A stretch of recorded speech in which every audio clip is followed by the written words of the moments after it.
Hello and welcome to another episode of Royals, Rebels, and Romantics. I'm your host, Ann Lloyd, and this episode is going live on April 23rd, which may or may not be Shakespeare's birthday. We know that it's the day that we celebrate St. George's Day. We know that it's the day we commemorate, sadly, when Shakespeare died.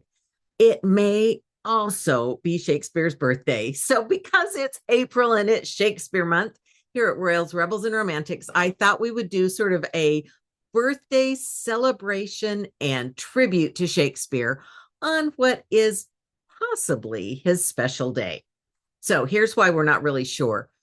Births were not always recorded in the early modern period, particularly if you were the son of a not very important family living in Stratford. Of course, his family went on to become more important as his father eventually becomes bailiff.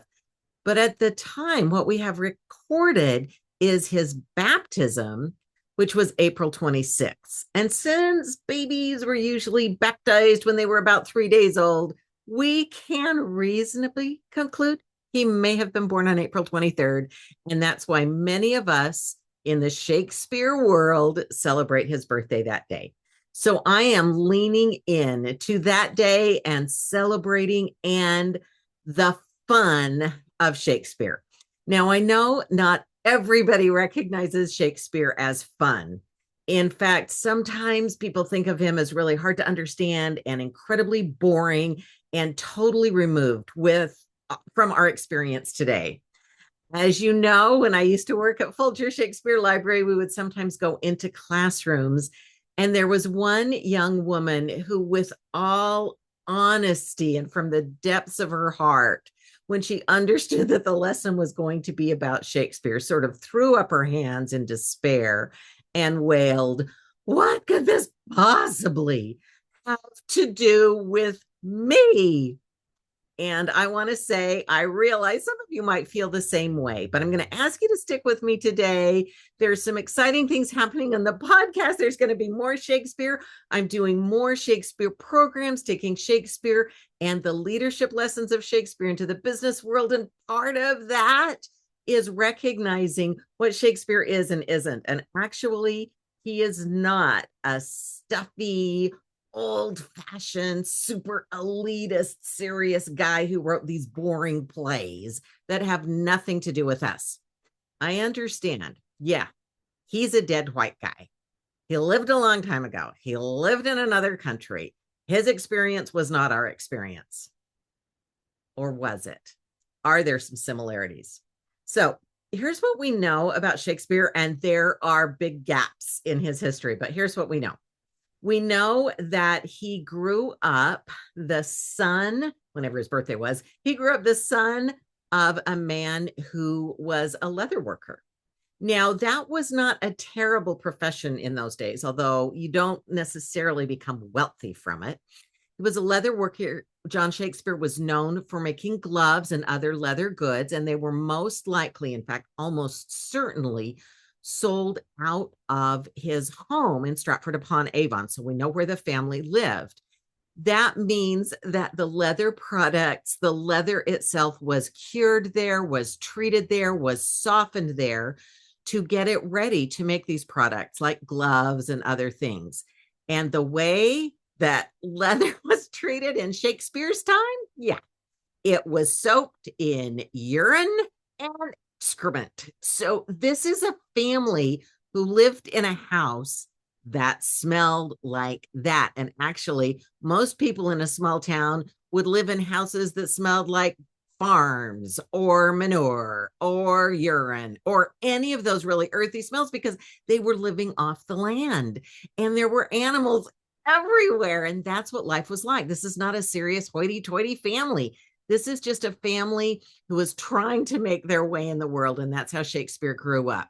Now, his father eventually does become the bailiff or the mayor of the town. But before he has that sort of high-ranking position, one of his titles was the town beer taster. So this was a town that had, an official beer taster, a lot of drinking going on. Shakespeare grew up, and we see him in the records when he's baptized. We see him again in the records when he's 18 years old. He's getting married. His girlfriend's pregnant, so he's hurrying to get married. He has to get a special license so that they are married before the baby comes. She is older than he, and in the time that was unusual. Usually the man was older.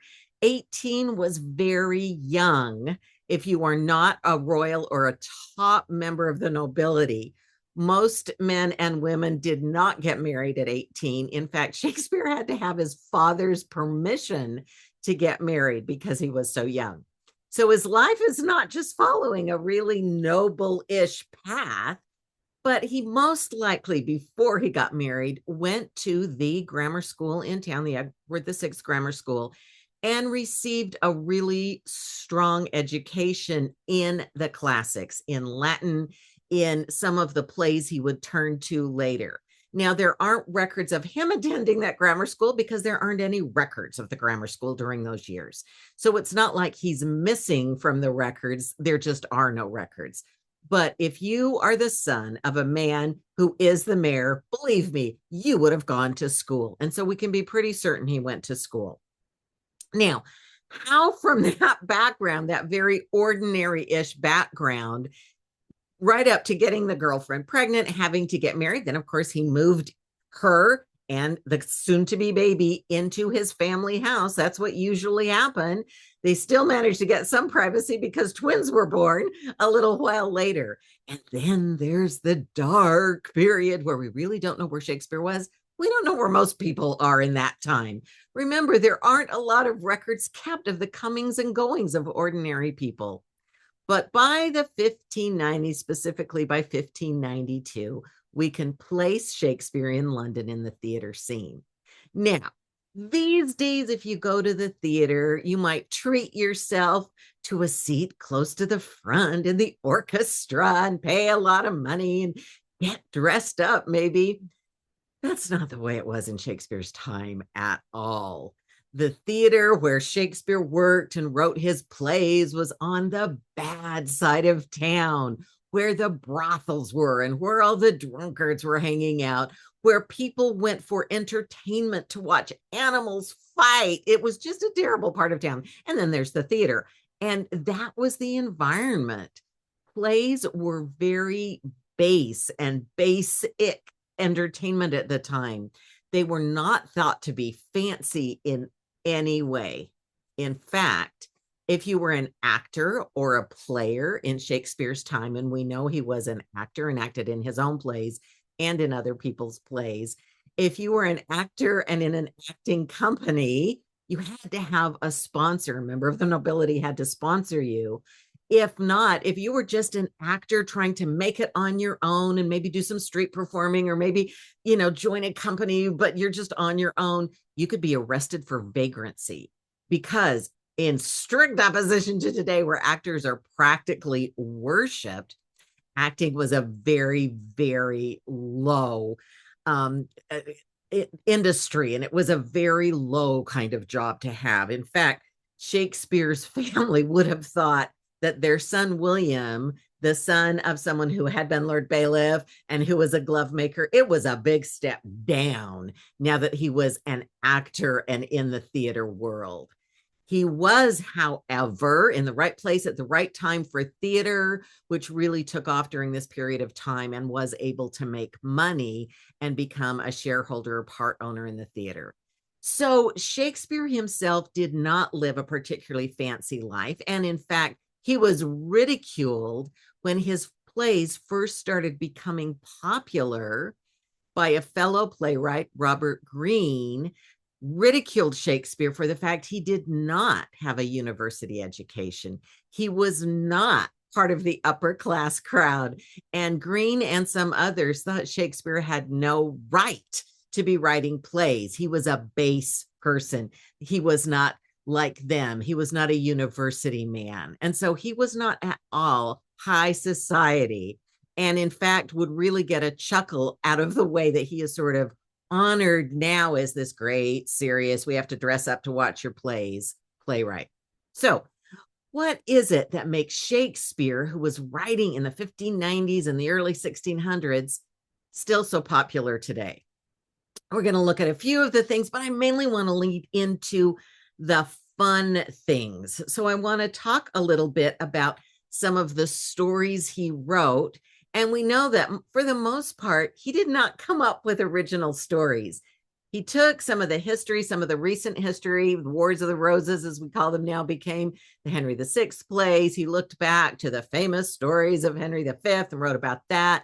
He looked at a play like Richard III or the history of Richard III. There had been some plays on Richard III. He rewrote things. He rewrote stories other playwrights had. He collaborated. It was very much not him inventing these stories, but what he did was he told them in a way that was really captivating, that became very popular, captured people's attention, and they have lasted through hundreds of years. So his stories are about what? The highest people in the land all the time? A little bit. They do sometimes talk about kings and queens and people with power, but a lot of times his plays are about teenagers who do not want to marry the people their parents have picked out for them, and who defy their parents and run away from their parents and go live in the forest to do what they want. So teenagers are defying their parents. Parents, on the other hand, are trying to get their teenagers to do the right thing. And this is everybody from the lower ends of society to King Henry IV, who was trying to get his son, Prince Hal, to do the right thing. So there's tension with parents and kids.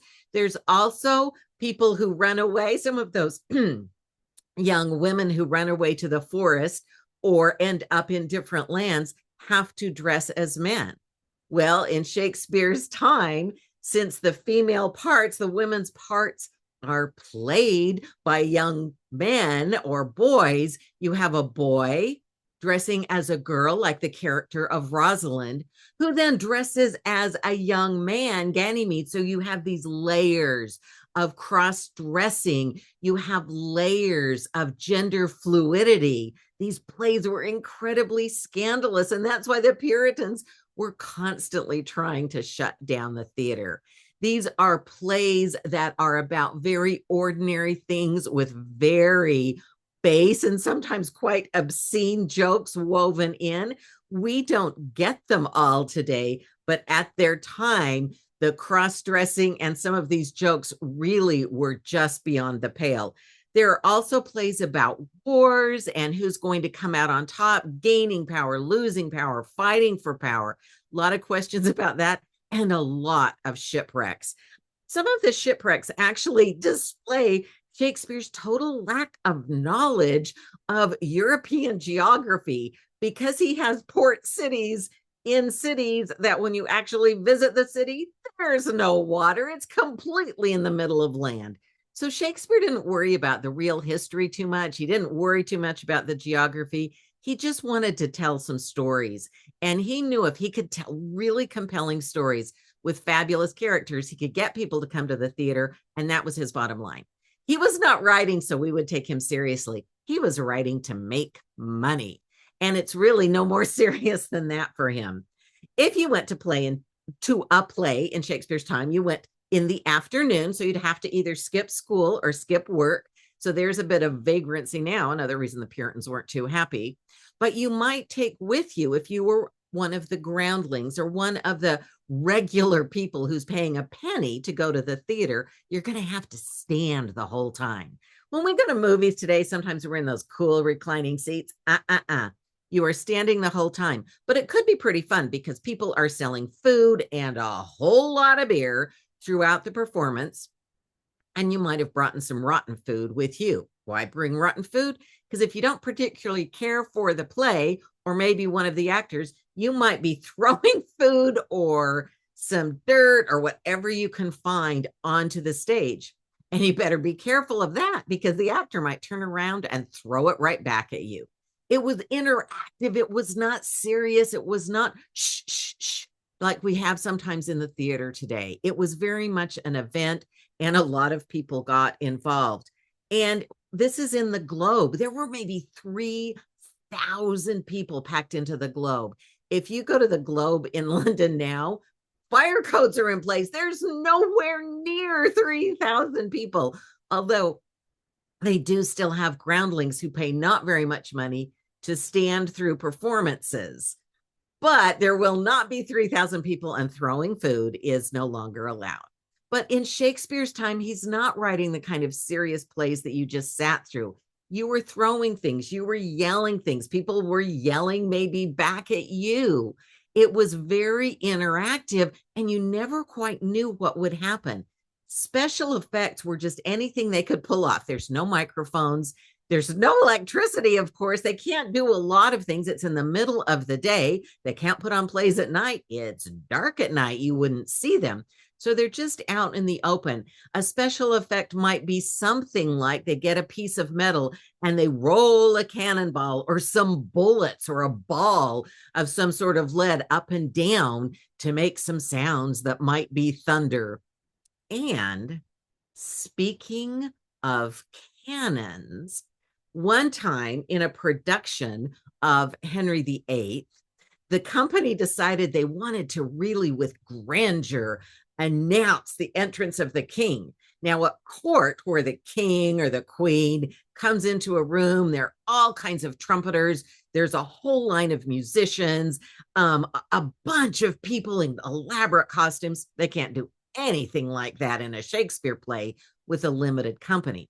So they got the idea that if they borrowed a cannon, they could shoot off a cannon. It would make a huge sound. This would be great.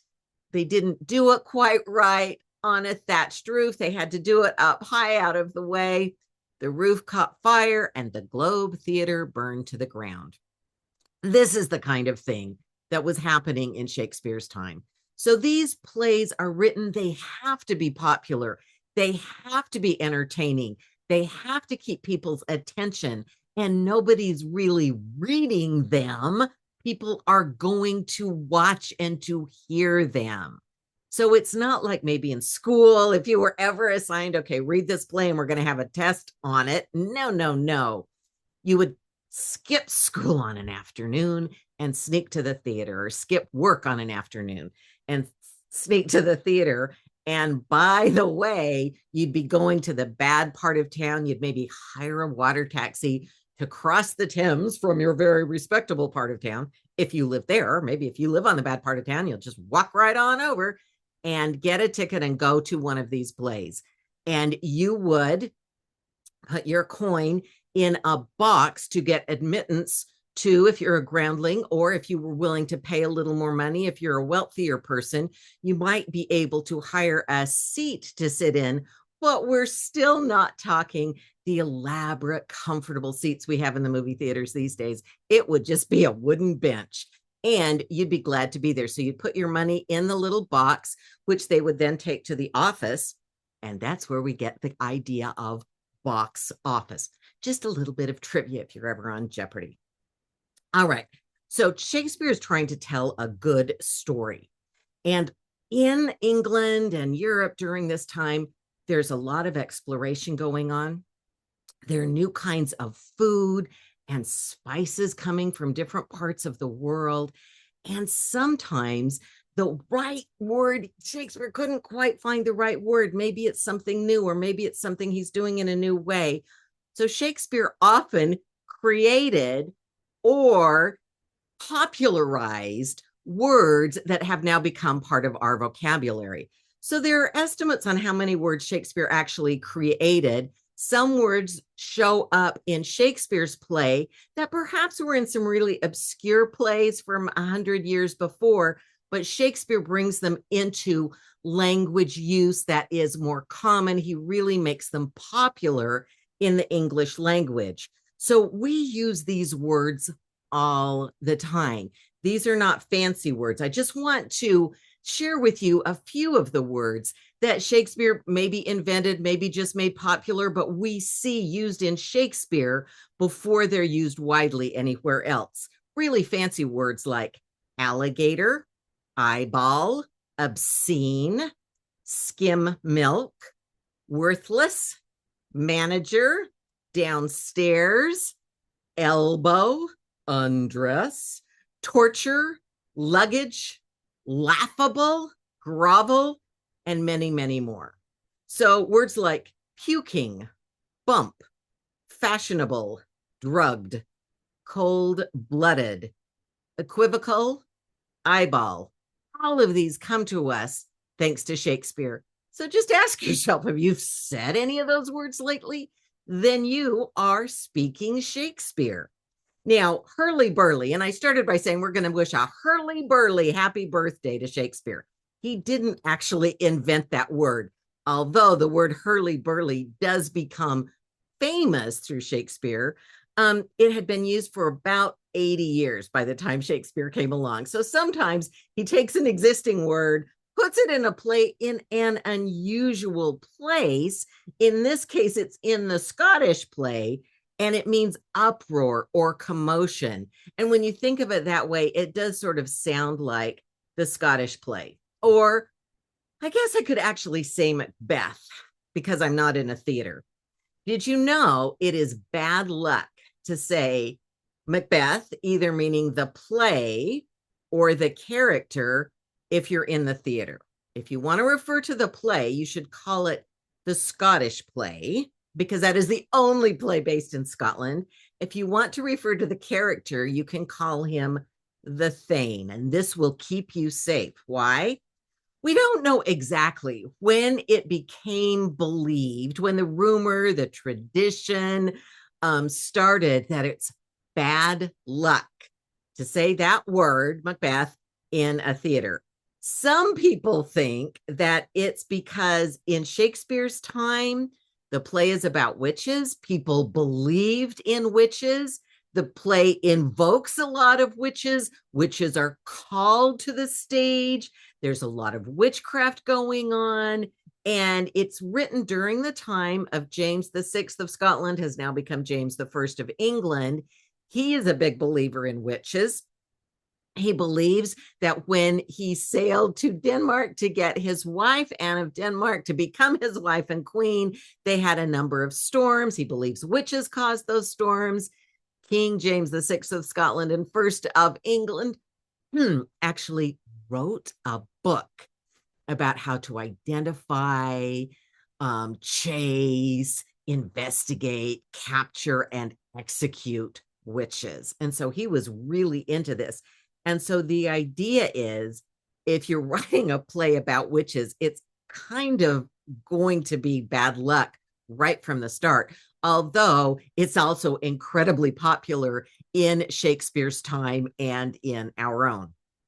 Another thing about James and witches is because it's in Scotland and there is a family that overtakes Macbeth, and eventually that family will trace back to the Stuarts. So eventually you will have a connection to James as well.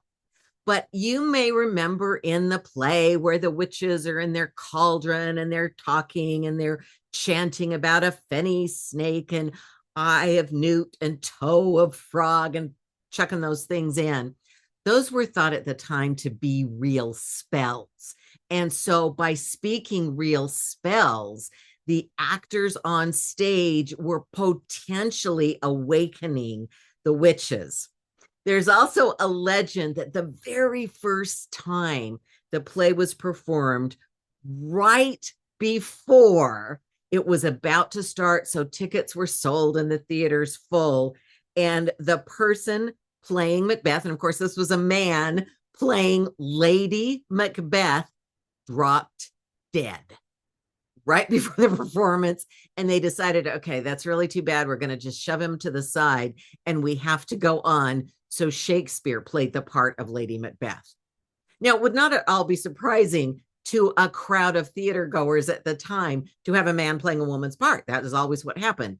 But you know, all of the portraits we've seen of Shakespeare, whether they're true or not, sometimes his friends approved them. The one in the Drew's portrait in the first folio, and the sculpture of Shakespeare at his tombstone in Stratford-upon-Avon. We knew friends and family approved those portraits. They always have a mustache. So we can only think that Lady Macbeth that afternoon had a mustache, not maybe exactly the look you want for Macbeth's wife. Another incident that might lead to the idea that this play is somehow cursed, and you've got to be really careful, is the Astor Place riots in the US in 1849. There were two actors who were sort of claiming to be the great Shakespearean actors, and there was a huge debate who was the best. One was an American, Edward Forrest, and then there was a British actor who had come over from England, Charles Macready, and he brought with him the English accent and the formal training, and he appealed to the very wealthy, sort of, we still like England a lot, people in Boston. And then there is Edwin Forrest, who's just this really earthy actor, and he doesn't have London training. He's just an actor, and he really appeals to the working class people. And so it became a status as well as just which actor is the best. And there was a night where they were both performing, and riots literally broke out in the Astor Theater, which was this very elegant place. Some of the Macready fans were there, but some of the Forrest fans pushed in and started throwing things, which you're not supposed to do now in the theater. Anyway, the riot spilled out onto the street, and it turns out the militia was called in, and the militia started just shooting into the crowds, and nearly 30 people were killed who were in the crowds. A lot of people blamed the police. They were injured, and members of the militia were injured. It was just a terrible thing. And it was during the production, of course, of Macbeth. So that's another reason for the suspicion that the play is cursed. And there have been other things during the production of this particular play. Actors sometimes fall off the stage. There was somebody playing Lady Macbeth, an actress, and the day before, she had said to a reporter, "Oh, I think this whole thing about the curse is ridiculous. Of course, it can't be real." And that night she fell right off the stage and fell into the pit. And it was quite a ways down. There are also a lot of stories about, big things falling off the stage right next to an actor and almost really seriously injuring the actor. And that includes Sir Laurence Olivier was playing that part, and something huge on the theater set fell and almost took him out. So if you accidentally say Macbeth in a theater, you might be bringing on one of these curses. So you have to stop it immediately, which means you have to run outside as fast as you can, spin around 3 times, spit, curse the worst cursing you can, and then run back and knock on the door until they will let you back into the theater. So that's what happens with the curse of Macbeth. So let's go on to a little maybe non-curse Shakespeare fun. The word birthday with a hyphen, so it's 2 words with a hyphen, does appear in Shakespeare's work 3 different times. 2 really interesting characters actually say it is my birthday, or this day is my birthday. When Antony and Cleopatra, they've been arguing about what Antony should do. In that play, Cleopatra is kind of tempting him to do what she wants, and Antony's thinking, yeah, but I should go back and do what Rome wants. And she's saying, no, stay in Egypt. And he finally agrees to it. Cleopatra says, it is my birthday. I had thought to have held it poor, but since my lord is Antony again, I will be Cleopatra. So that's a pretty big birthday gift he gives to her, although it does not turn out too well for the 2 of them, if you know the end of the play. In a related play, in Julius Caesar, Cassius is fearing defeat. And he says to one of his colleagues, and this is during the war and battle is raging, this is my birthday, as this very day was Cassius born. And he's so afraid of dying that he wants to just have somebody kill him, but he fights with Brutus to the end. And if you know the end of that play, doesn't end well for him either. So Pericles, the other time the word birthday is mentioned, he has higher hopes. So he's shipwrecked, and then he's among some fishermen, and he learns from them that there's a celebration for the king's daughter, and the celebration isn't too far away. And one of the very friendly fishermen says to him, Sir, half a day's journey, and I'll tell you, the king hath a fair daughter, and tomorrow is her birthday. And there are princes and knights come from all parts of the world to tourney for her love. And tourney means fight in a tournament. So Pericles decides, okay, I'm going for it. He defeats the other knights. He wins the princess's hand. He wins her love, and they get married. And then there's all kinds of complications, but it does start out with a birthday celebration. So there are 3 times there are birthdays celebrated during a Shakespeare play. Specifically, today is my birthday, or this is the princess's birthday. So hopefully by now you're starting to feel a little friendlier toward Shakespeare. And I'm just going to share a few more words that he's brought us in case you still think he's not quite funny enough. Puppy dog, scuffle, fly bitten, slug-a-bed, go-between, uncurl, leapfrog, and hobnob. So he can't be all that hoity-toity if he's talking like that. By the way, hoity-toity, is that a word invented by Shakespeare? It is not. And that is just a reminder that sometimes we find words or famous phrases and we think, oh, especially a phrase, oh, that sounds kind of old-fashioned, kind of serious, so probably Shakespeare wrote that. And maybe he didn't. And I have some examples of funny times where people thought Shakespeare wrote something that was actually written by somebody else. And the first was, I had this experience. I was in a community meeting. This was several years ago. And let's just say the speaker was quite impressed with his own intelligence as he saw it. And he was trying to impress this group of people in a community meeting who were not there to talk about anyway. And so he said he was trying to rally people to come to his decision. And he said, as Shakespeare once said, it was the best of times. It was the worst of times. Now, I'm just going to ask you individually as you're listening, did Shakespeare say that? No.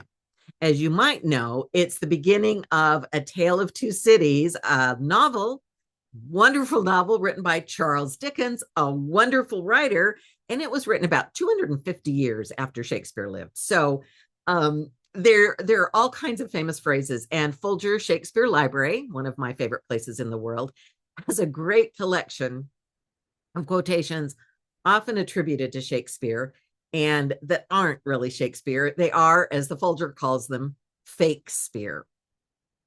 One is, and I see this quite a bit, expectation is the root of all heartache. Nope, not Shakespeare. Shakespeare uses the word heartache once in his whole canon, in all the plays. It's actually in the Hamlet, To Be or Not to Be speech. And it's heartache and the 1,000 natural shocks that flesh is heir to. Nothing about expectation. The word expectation does appear 25 times in Shakespeare's plays. It does appear, but it is never linked with heartache. So how about this one? I also see this attributed to Shakespeare. When I saw you, I fell in love, and you smiled because you knew. Now, that doesn't really sound very Shakespearean to me. And yet, I see it on Etsy, Pinterest. You can buy vinyl wall decals, all of which claim that that's Shakespeare. There are blogs on WordPress and Facebook that claim that that's Shakespeare. It's actually a pretty famous quote, not Shakespeare. It's from the opera Falstaff by Verdi, and it's part of the libretto that was written by Giotto. And so it is, I mean, Falstaff is a Shakespeare character, but that phrase is not a Shakespeare phrase. That is, in fact, fake-spear. Now, how about this one? All glory comes from daring to begin. That sounds a little more like Shakespeare, but no. Again, it shows up in a lot of sites that claim it's Shakespeare. It's all over social media attributed to Shakespeare. It comes from the author Eugene Ware. It is not Shakespeare. Again, fake-spear. How about, for those who love, time is eternal? Well, that sounds pretty Shakespearean. Yeah? Nope. Once again, not Shakespeare. Shakespeare does write about love, and he writes about time, and he writes about them both together. And you can buy things that say, oh, these are Shakespeare. It can be on a shirt, or it can be on an emblem, or it can be on stickers. Save yourself some money. One of the things I've found is when something's just attributed generally to Shakespeare and it doesn't include a play, then it may not actually be Shakespeare. How about this? Oh, what a tangled web we weave when first we practice to deceive. That rhymes. It's a couplet. Shakespeare writes a lot of those. I did see someone say that was from Hamlet. Ooh, it is not. It is not from Shakespeare at all. It's a little bit closer. It's from a poem by Sir Walter Scott. It's about Henry VIII and Queen Elizabeth I. So it's about the history of England. And that particular line in the poem is about Henry VIII, who did deceive a lot. So that makes sense, but it is not Shakespeare. So another version of this fake spear are phrases that are close to Shakespeare. They're just not the original Shakespeare. So if you ever heard someone say he wears his heart on his sleeve, that's actually very close to Shakespeare, but it has kind of a different meaning. Usually, if you say someone wears their heart on their sleeve, the idea is that their emotions are right out in front. You can tell how they feel. You can tell what they want. It's usually quite romantic. In fact, it's from the phrase, I will wear my heart upon my sleeve for daws to peck at. I am not what I am. That is Iago, one of the most deceptive characters in any of Shakespeare's plays, from the play Othello. And he is overturning that idea of being open and honest by saying, I am not what I am. And he thinks if his heart's out, daws, which are kind of birds, will peck at it. So the symbolism is kind of gory with the actual phrase. But the phrase, the modified phrase, sort of still sounds romantic to us. How about discretion is the better part of valor? That really sounds Shakespearean, but actually in Shakespeare, it's just reversed. The better part of valor is discretion. Now, it's spoken by Falstaff, in the context, it's a very admirable thing to say the better part of valor is discretion, we might think, or as it's often said today, discretion is the better part of valor. In fact, Falstaff is using it as an excuse not to do anything that might put himself and his comfort at any risk. So it's a little bit ironic in its context. Also, the order of the words, the order that Shakespeare wrote them in, are longing sometimes to change them and make them sound more like us, like discretion. That's what we should start with. That's the noun, is the better part of valor, rather than the better part of valor is discretion, the way Shakespeare wrote it. The way he wrote his words is sometimes surprising to us or a little unusual. We have to pay attention in a different way. It makes our brain work a little bit.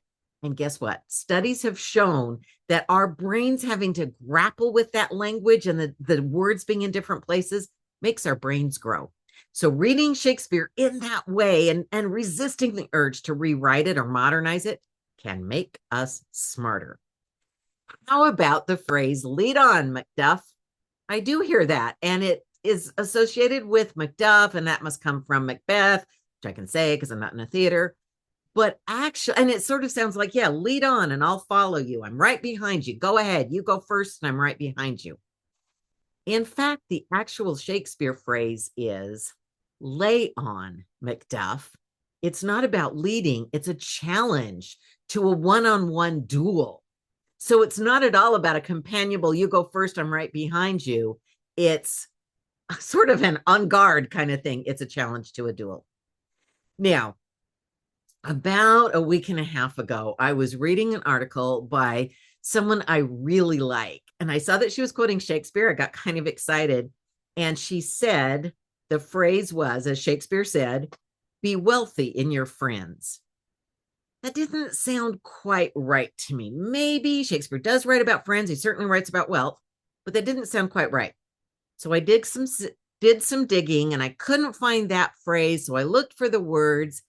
And actually, What it is it shows up, I am wealthy in my friends. So it's not advice that's being given, like Polonius giving advice to people. It's actually from the play Timon of Athens. And this is about a character, it's not a very well-known play, but Timon believes he is wealthy, which he starts out to be, and he believes he has many wonderful friends. So he's always spending money on his friends. He's loaning money to his friends. And one of the people who works for him is saying, you can't keep trusting on these people. They are using you. Please be more careful. And Timon's like, no, I am wealthy in my friends. Well, it turns out, of course, he runs into hard times. He spends all his money. The bill collectors come. He doesn't have any money. He goes to these friends. They don't give him any money. And so he leaves town, and the former friends won't help him in trouble. So he curses friendship and money in the end. So the phrase, the context, all of that was just a little off. It is a really nice thing. Friends are wonderful, and you can feel really wealthy in your friends. But just know that the phrase it's not automatically Shakespeare. So if you're going to quote it as Shakespeare, do yourself a favor and make sure it's really Shakespeare, because it might make you sort of feel like that guy, feel all smart when you're saying I'm quoting Shakespeare.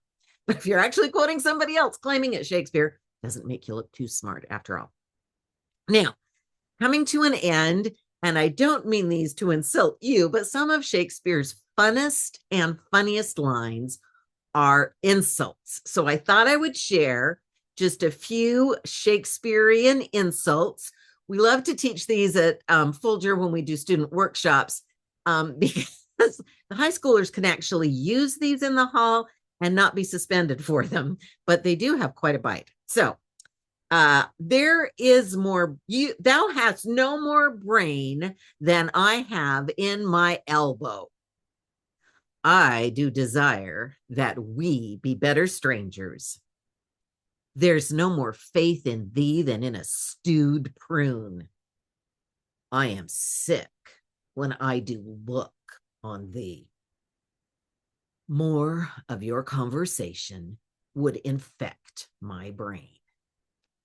And just in case you're feeling that way about me right now, I will end with these words from Cleopatra, from Antony and Cleopatra, Act 5, Scene 2, in case you want to look them up. Farewell and thanks. Now, you can read the play and check out the context for that line and see if I really meant it. Of course, I really did. And I want to thank all of you for listening. I hope you feel a little more jolly about Shakespeare, that you'll take a moment and celebrate the birthday. And just, if you've always hated Shakespeare, maybe give him another chance. Maybe go see a comedy. They're not all ha-ha funny, but some of them really are. Just give him a little chance. He was really not a fancy elitist guy. He was just a guy trying to make some money, and he was writing for his time. But a lot of the things he's been writing about 400 plus years ago really resonate today. And I'm really excited about the new work I'm doing. If you want to hear more about it, just reach out to me. I'm doing some great work with Shakespeare and leadership, and really excited about some of the collaborations I'm having. So I do want to wish a very happy Hurly-Burly birthday to Shakespeare. And I have to say a very happy Hurly-Burly birthday to my brother, whose actual known birthday is 2 days after Shakespeare's possible birthday. So happy birthday, bro. I love you very much. Thank you all for joining me for this special birthday celebration episode of Royals, Rebels, and Romantics, when we are celebrating Shakespeare. I've got some great episodes coming up in May and June. Then a reminder that we are taking a summer break for July and August. I'll have a few summer specials coming, some mini pods, but we'll kick off season 6 together in September. There's lots to come before then. So I hope to see you again soon on Royals, Rebels, and Romantics, as we keep exploring all the ways that history shows us what's possible. Thank you so much.